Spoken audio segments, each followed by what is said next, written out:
هو ايه السكريبت ده؟ ده شات جي بي تي ولا ايه؟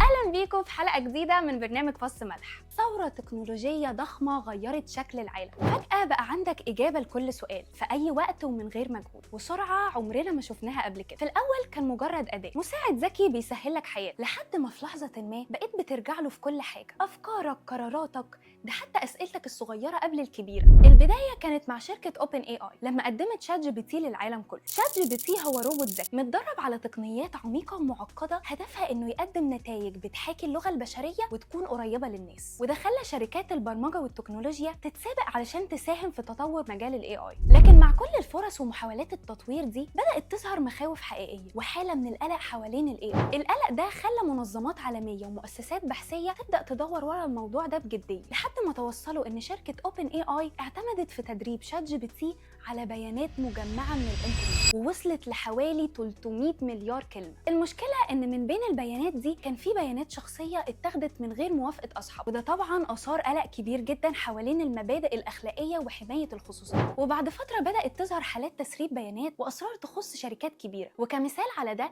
ذكرت دراسه الدكتوره نرمين عبد القادر ان بعض الباحثين في مجال الطب واجهوا مشاكل حقيقيه ليها علاقه بحمايه الخصوصيه وتسريب بيانات المرضى واسرار حالتهم الصحيه. القلق ده كان السبب ان ايطاليا تبقى من اول الدول اللي حظرت التعامل مع شات جي بي تي، وطبعا كل ده عرض شركه اوبن اي اي لمساءلات قانونيه وتحقيقات من هيئات حمايه البيانات الاوروبيه والكنديه بسبب طريقه جمع واستخدام البيانات. لكن هل ده معناه ان شات جي بي تي لازم يبقى فص ملح؟ الحقيقه لا، رغم كل المخاوف دي ما نقدرش ننكر ان شات جي بي تي ابهر العالم بايجابيات، لانه شكل نقله جباره في صناعه المحتوى وبقى اداه مساعده ذكيه بتدعم الابداع البشري ومش بتلغيه. الروبوت ده قدر يفرض نفسه بسرعه انتشاره وتطوره المذهل، وقدم لنا فوريه في التفاعل والرد على العملاء خلت التواصل اسهل بكتير. ده غير كده قدر شات جي بي تي يثبت نفسه في مجالات مختلفه جدا زي التعليم والصحافه والترجمه عن طريق انه بيلخص نصوص معقده في ثواني، وكمان بيقدم تحليل لغوي دقيق بيوفر وقت ومجهود ومصاريف كانت بتضيع في مهام روتينيه موت. وبسبب قدرته العاليه انه يتعامل مع كل لغات العالم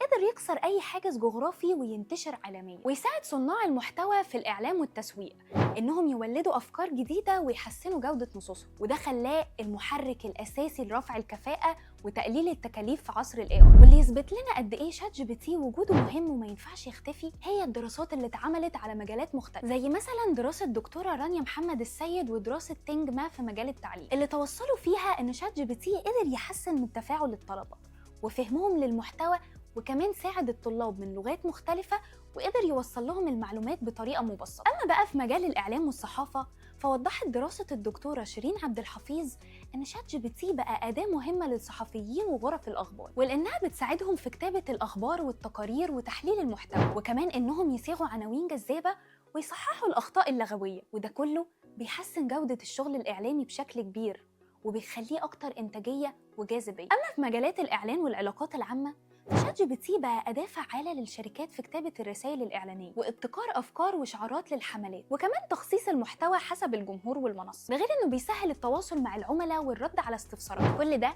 بيعلي من الكفاءة وبيقوي من تأثير الحملات بشكل واضح. باختصار الدراسات بتأكد إن شات جي بي تي مش بس بيوفر وقت ومجهود، لكنه كمان وسع قدرتنا على التعلم والإبداع وخلانا نقدر ننتج محتوى عالي الجودة بسرعة وكفاءة أكبر. في النهاية بقى صعب نتخيل حياتنا من غير شات جي بي تي، لأنه واقع جديد فرض نفسه، ظهر، دخل في كل المجالات وحقق نجاحات تخليه مستحيل يختفي. فاكرين في البداية لما اتفاجئت إن ده سكريبت كاتبه شات جي بي تي؟ الحقيقة إنه كان مساعد مش مؤلف، أداة مش عشان كده استخدمه بحرص. فكر وراجع دايما قبل ما تعتمد على أي إجابة، لأن الاختيار الحقيقي قدامنا، مش نستخدمه ولا لأ، لكن نستخدمه ازاي، والقرار في الاخر دايما قرار. ولو عجبتك الحلقه اعمل لنا سبسكرايب وفولو والحاجات الحلوه دي، وقول لنا في الكومنتس ايه اكتر حاجه شات جي بي تي ساعدك فيها، واشوفكم الحلقه الجايه.